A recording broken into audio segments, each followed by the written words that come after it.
Hello guys. இன்னைக்கு நம்ம உலகம் போயிட்டுருக்க ஸ்பீடில் இந்த விஷயம்லாம் தேவைதானா? இல்லை இந்த உலகம் போயிட்டுருக்க ஸ்பீடில் இந்த விஷயத்தில் ஈஸியாக பண்ணலாமே, ஏன் இன்னும் நம்ம அரசாங்கம் பண்ண மாட்றாங்க அப்படின்னு சொல்லிட்டு எல்லா விஷயத்துக்குமே உலகம் ஸ்பீடாக போகுதுன்ற ஒரு விஷயத்தை நம்ம எக்ஸாம்பிளாக வைக்கிறோம். உலகம் ஸ்பீடாக போகுதுன்னா என்ன? நம்ம பூமி ஸ்பீடாக சுற்றுறதா, இல்லை ஸ்பீடாக நகருறதா, இதை தான் நம்ம உலகம் ஸ்பீடாக போகுதுன்னு சொல்கிறோமா? அது கிடையாது. உலகம் ஸ்பீடாக போகிறதுன்றது நம்ம டெக்னாலஜி டெவலப்மெண்ட்டை தான் உலகம் ஸ்பீடாக போகுதுன்னு சொல்கிறோம். ஃபார் எக்ஸாம்பிள், ஒரு 12 வருஷம், அதாச்சும் 2010வது வருஷத்தில் உங்கள் ஃப்ரெண்டு உங்ககிட்ட வந்து, டேய் மச்சான், இந்த மாதிரி 2022வது வருஷத்தில் நம்ம கையில் மொபைல் அப்படின்ற ஒரு டிவைஸ் இருக்கும்டா, அந்த டிவைஸை வச்சுக்கின்னு நம்ம பண்ண முடியாததான் பண்ணலாம், உலகத்தில் எந்த மூலையில் என்ன நடக்குதுன்றதை நம்ம இங்கே ஈஸியாக தெரிஞ்சுக்கலாம், நீ டைரெக்டாக போய் செய்ய வேண்டிய ஒரு விஷயத்த ஃபோனில் இருந்தே செஞ்சிடலாம், இந்த மொபைல் மூலயமாவே செஞ்சிடலாம் அப்படின்னு சொல்லியிருந்தா கண்டிப்பாக நம்ம நம்பியிருக்க மாட்டோம். ஆனால் இன்றைக்கி ஸ்கூல் காலேஜுன்னு சொல்லிட்டு எதுவுமே ஓப்பன் பண்ணலனா கூட பசங்க வீட்டில் இருந்தே டீச்சர்ஸை டைரெக்டாக ஃபோனில் பார்த்து படிக்கிற அளவுக்கு டெக்னாலஜி வந்து டெவலப்மெண்ட் ஆகிருக்கு. சரி, இந்த டெக்னாலஜி டெவலப்மெண்ட்லாம் உலகத்துக்கு உள்ளே நடக்குது. உலகத்துக்கு வெளியே என்ன நடக்குது?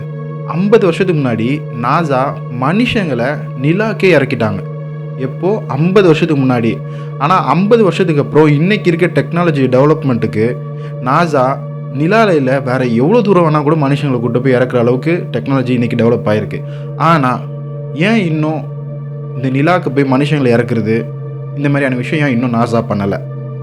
இன்றைக்கி சினிமாவில் வேறு கிரகம், வேறு யூனிவர்ஸ்லேருந்துலாம் ஏலியன்ஸ் வருது அப்படின்ட்டு காட்டுறாங்க. ஸோ படத்தில் ரொம்ப தூரம் வந்து ஏலியன்ஸ் இருக்க மாதிரி காட்டுறாங்க.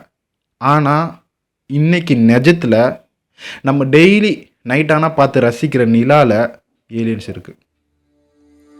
Welcome to day trimmer.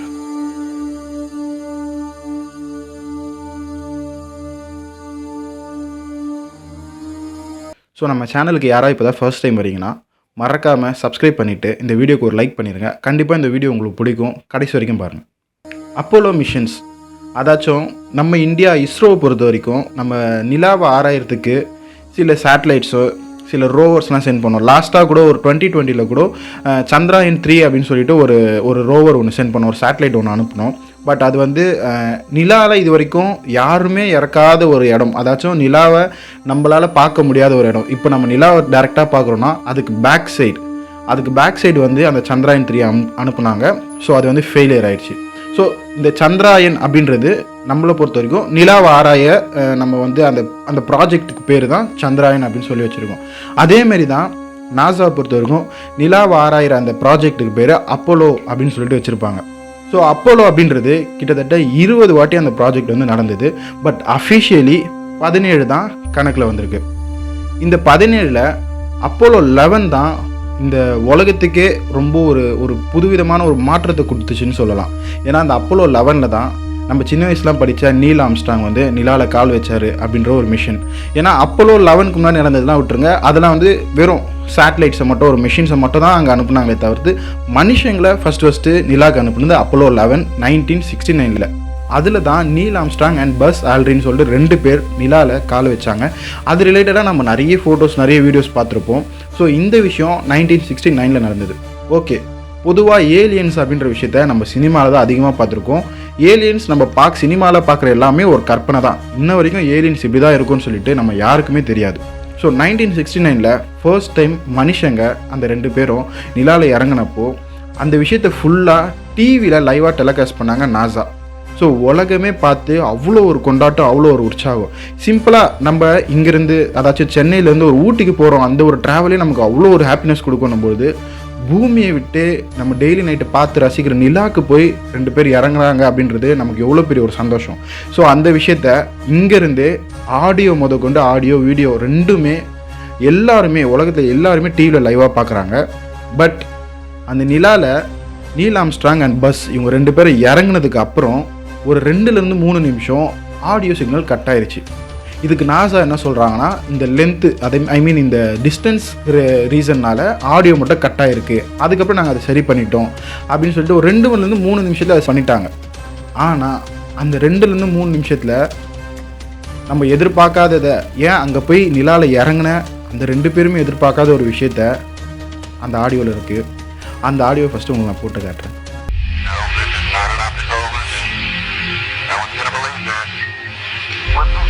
with me, I would say that there were other spaceships that lined up in the other side of the crater. There they are, and they're watching us. So இந்த ஆடியோவில் தெளிவாக வந்து Neil Armstrong சொல்கிறாரு, எங்களுக்கு முன்னாடி ஒரு spaceship, ஒரு unknown, ஒரு ஏலியன் ஸ்பேஸ்ஷிப் வந்து நிலாவில் இருக்குது. அது மட்டும் இல்லாமல் அவங்க எங்களை பார்த்துட்ருக்காங்க. ஸோ நான் ஆல்ரெடி சொன்ன மாதிரி பொதுவாக சினிமாவில் நம்ம வந்து ஒரு ஏலியன் இருக்க ஒரு இடத்துக்கு போகிறோம் அப்படின்னும்பொழுது போன உடனே எதுவுமே நடக்காது. அது ஒரு கிளைமேக்ஸ்லையோ ஒரு பாதி படத்துக்கு போனப்போ இங்கே ஏலியன் இருக்குது, இங்கே ஒரு பிரச்சனை இருக்குது அப்படின்ற படத்தை காட்டுவாங்க. ஆனால் ரியாலிட்டியில் இறங்கின 2-3 நிமிஷத்தில் நிலாவில் ஏலியன் இருக்குன்ட்டு நீல் ஆம்ஸ்ட்ராங் ஆடியோவில் சொல்கிறாரு. சரி, இந்த விஷயம் உனக்கு எப்படி தெரியும் அப்படின்னு கேட்டிங்கன்னா, சிம்பிள் தான். நல்லது அப்படின்ற ஒரு விஷயம் இருக்கும்போது கெட்டதும் இருக்கும். ஸோ அதேமாரி தான் உலகத்தில் இருக்க டாப் லெவல் ஹேக்கர்ஸ்லாம் நாசாவோட செக்யூரிட்டி சிஸ்டம் ஹேக் பண்ணி எடுத்த ஒரு ஆடியோ தான் இது. அது மட்டும் இல்லாமல் அஃபிஷியலாகவே நாசா வந்து இப்போ நாசா பண்ணுற வேலைன்னா விண்வெளி ஆராயிருது, பட் நாசாவே ஆராயிறதுக்குன்னு ஒரு சிஸ்டம், ஒரு குரூப் இருக்காங்க. ஸோ அவங்களும் நிறைய விஷயம் ஆராய்ஞ்சி நிறைய இந்த மாதிரி மறைக்கப்பட்ட ஃபோட்டோஸ் வீடியோஸ்லாம் எடுத்திருக்காங்க. சரி, இந்த நீல் ஆம்ஸ்ட்ராங்கோட ஆடியோ தான் இது. கண்கூட இந்த வீடியோ இந்த ஃபோட்டோ எதுவுமே இல்லை, இதுக்கு ஆதாரமே இல்லை, இது வந்து டப்பிங் அப்படின்னு கூட நம்ம சொல்லிடலாம். ஆனால் நான் ஆல்ரெடி சொன்னல, அப்போலோ 20 வரைக்கும் மிஷன், அப்போலோ 20 வரைக்கும் நடந்தது. அதில் 17 தான் அஃபிஷியல், மீதி இருக்க 18, 19, 20 இந்த 3மே நாசா பொறுத்த வரைக்கும் நிலாவுக்கு அனுப்புறதா தான் பிளான். பட் காசு இல்லைன்னு சொல்லிட்டு அனுப்பலையா. நாசா கிட்ட யூஎஸில் காசு இல்லைன்னா நம்புகிற மாதிரியா இருக்குது. இவங்க காசு இல்லை அதனால தான் நாங்கள் அந்த மிஷின்லாம் அனுப்பலை அப்படின்னும் பொழுது தான் எல்லாருக்குமே டவுட் வந்தது. பட் இன் ரியாலிட்டி அவங்க 17க்கு அப்புறம் 18, 19, 20ன்னு சொல்லிட்டு 3 ராக்கெட்டையும் அனுப்பியிருக்காங்க. இப்படி நாசா சுற்றி நடக்கிற எல்லா விஷயமும் ரொம்பவே மிஸ்ட்ரியாக, ரொம்ப மர்மமாக இருக்குது. என்னத்தையும் நாசா மறைக்கிறாங்க அப்படின்னு சொல்லிட்டு மக்களும் இந்த நிபுணர்களும் ரொம்ப கன்ஃபியூஸ்டாக இருக்கிற டைமில் 13 வருஷத்துக்கு முன்னாடி, அதாச்சும் 2009 ஒரு வீடியோ யூடியூப்பில் ரிலீஸ் ஆகுது. ரிட்டையர் டாஃப் அப்படின்ற ஒரு யூடியூப் சேனல், இப்போயும் போய் பார்த்தீங்கன்னா அந்த யூடியூப் சேனல் இருக்குது. அதில் ஒரே ஒரு வீடியோ தான் இருக்கும். அந்த ஒரு வீடியோ உலகத்தையே ரொம்ப திருப்பி போட்ட, அதை விட ரொம்பவே ஒரு பயமுறுத்தின ஒரு வீடியோன்னு கூட சொல்லலாம். அந்த வீடியோவில் அப்போலோ 20 அப்படின்ற லாஸ்ட் மிஷனில் நிலாவுக்கு போன மனுஷங்க அங்கே ஒரு ஏலியன் ஸ்பேஸ்ஷிப்பை பார்த்துருக்காங்க. அது மட்டும் இல்லாமல் அந்த ஸ்பேஸ்ஷிப் வந்து கரண்ட்டாக ஒர்க்கிங்கில் இல்லை, அது ரொம்ப வருஷத்துக்கு முன்னாடி வந்து விழுந்து ஒரு ஆக்சிடெண்ட்டான ஒரு ஸ்பேஸ்ஷிப், அந்தமாரியான ஒரு ஸ்பேஸ்ஷிப்பை பார்க்குறாங்க. இதுக்கு முன்னாடி நீல் ஆம்ஸ்ட்ராங், நான் ஒரு ஸ்பேஸ்ஷிப்பை பார்த்தேன், அங்கே வந்து ஏலியன்ஸ் இருக்காங்கன்னு ஆடியோ மட்டும் தான் இருக்கே தவிர்த்து நமக்கு பார்க்குறது வீடியோ எவிடன்ஸ் எதுவுமே இல்லை. ஆனால் இந்த வீடியோவில் அங்கே அந்த ஸ்பேஸ்ஷிப் ப்ளஸ் அந்த ஸ்பேஸ்ஷிப் உள்ள ரெண்டு ஏலியன்ஸ் இருந்திருக்கு செத்த நிலையில். அந்த வீடியோ பாருங்கள்.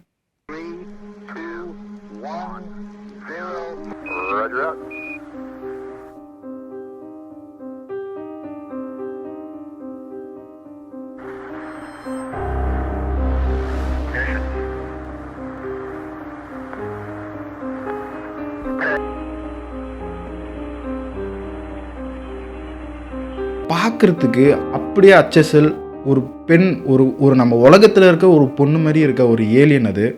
இதுக்கு நாசா சிம்பிளாக ஒரே ஒரு விஷயம் சொல்லிட்டாங்க, இது ஃபேக் அப்படின்னு சொல்லிட்டு ஆஸ் யூஷுவல் சொல்கிறது தான். பட் நாசா மட்டும் தான் இது ஃபேக்குன்னு சொல்லுதே தவிர்த்து உலக நாடுகளில் இருக்க எல்லா சயின்டிஸ்ட்டு, நிறைய நிபுணர்கள், ஸ்பெஷலிஸ்ட்டு யாருமே இது ஃபேக்குன்னே சொல்லலை. ஏன்னா இது ஒரு வேளை பொய்யா இருந்துச்சுன்னா ஏன் நாசா அப்போலோ 20ன்ற ஒரு மிஷினை நாங்கள் திரும்பியும் நிலாவுக்கு அனுப்பணும், அதில் மனுஷங்களை வச்சு அனுப்பணும் அப்படின்ற ஒரு விஷயத்தை ஏன் மறைக்கணும்? ஸோ இதை மறைக்கிறாங்க அப்படின்னும்போது இது 100% உண்மையாக தான் இருக்கும். ஸோ இந்த சேனலில் வந்து இந்த வீடியோ நிறைய பேர் எடுத்து இதுக்கான ரெஃபரன்ஸு நிறைய விஷயங்கள்லாம் வந்து இந்த அப்போலோ 20 பற்றி மறைக்கப்பட்ட எல்லா விஷயமும் வெளியே வந்தது. Aliens on the moon the truth exposed அப்படின்ற ஒரு டாக்குமெண்ட்ரி ஃபிலிம் வந்தது. அந்த ஃபிலிமில் ரொம்ப அப்படியே ஒரு நேரடியாக போய் பார்த்தா எப்படி இருக்குமோ அந்தமாரி ஒரு விஷயம் காமிச்சிருப்பாங்க. ஸோ இந்த அப்போலோ 20ன்றது எப்படி நாசா மறைச்சாங்க, அது எப்படி லான்ச் பண்ணி அங்கே போய் என்ன பார்த்தாங்க, அது உள்ளே இருக்க அந்த ஸ்பேஸ்ஷிப் உள்ளே இருக்க ஏலியன்ஸ் எப்படி இருந்துச்சுன்னு சொல்லிட்டு எல்லாமே தெளிவாக அந்த படத்தில் காமிச்சிருப்பாங்க. ஸோ 2009 இந்த வீடியோ செம்ம வைரல் ஆகுது. இதுக்கு நாசாவுக்கு ஏகப்பட்ட எதிர்ப்பும் ஏகப்பட்ட கேள்வியும் எழும்புது. நிலாவில் ஏலியன்ஸ் இருக்குது, ஏலியன்ஸோட ஸ்பேஸ்ஷிப் இருக்குது அப்படின்ற விஷயத்தை ஏன் மறைச்சிங்கன்ட்டு நிறைய கேள்வி நாசாக்கு எழும்பிட்டே இருக்குது. ஆனால் எல்லாத்துக்குமே நாசா இது ஃபேக், இது பொய்ன்னு சொல்லிட்டு எல்லாத்தையுமே அப்படியே மூடி மறைச்சிட்டே வந்தாங்க. அப்போ தான் 2007 வில்லியம் ருட்லெஜ் அப்படின்ற ஒருத்தர் இந்த அப்போலோ 20ல் போன எல்லா ஆஸ்ட்ரோனட்டில் அவர் ஒருத்தர். அவர் ஒரு 2007 ஆல்ரெடி ஒரு இன்டர்வியூ கொடுத்துருக்காரு. ஒரு லைவ் இன்டர்வியூவில் அவர்கிட்ட இருக்க அந்த ஃபோட்டோஸ் வீடியோஸ் எல்லாத்தையும் அவர் காட்டுறாரு. இந்த வீடியோவில் என்ன பார்த்தோமோ அது எல்லாமே அவர் டேரெக்டாக 2007 காமிச்சிருக்காரு. அப்புறம் தான் பார்த்தா இந்த 2009 ரிட்டையர்ட் ஆஃப்ன்ற சேனலில் வீடியோ ரிலீஸ் ஆனது. இந்த சேனலே இந்த வில்லியமோட சேனல் தான். ஏன்னா அவர் கொடுத்த இன்டர்வியூவை யார்கிட்டையும் டெலிகாஸ்ட் பண்ண விடாமல் உலகத்தில் யாருமே பார்க்க முடியாத அளவுக்கு நாசா பண்ணியிருக்காங்க. இந்த மோனாலிசா 1 அப்படின்ற இந்த ஏலியனை நாங்கள் அங்கே பார்த்தோம். இந்த ஏலியனை பார்த்தது மட்டும் இல்லாமல் 2 ஏலியன் இருந்துச்சு. இது ஒரு பொண்ணு ஏலியன், இன்னொரு பையன் ஏலியன் ஒன்று இருந்துச்சு. இந்த பொண்ணு ஏலியனை மட்டும் நாங்கள் பூமிக்கு எடுத்துகிட்டு வந்துட்டோம்.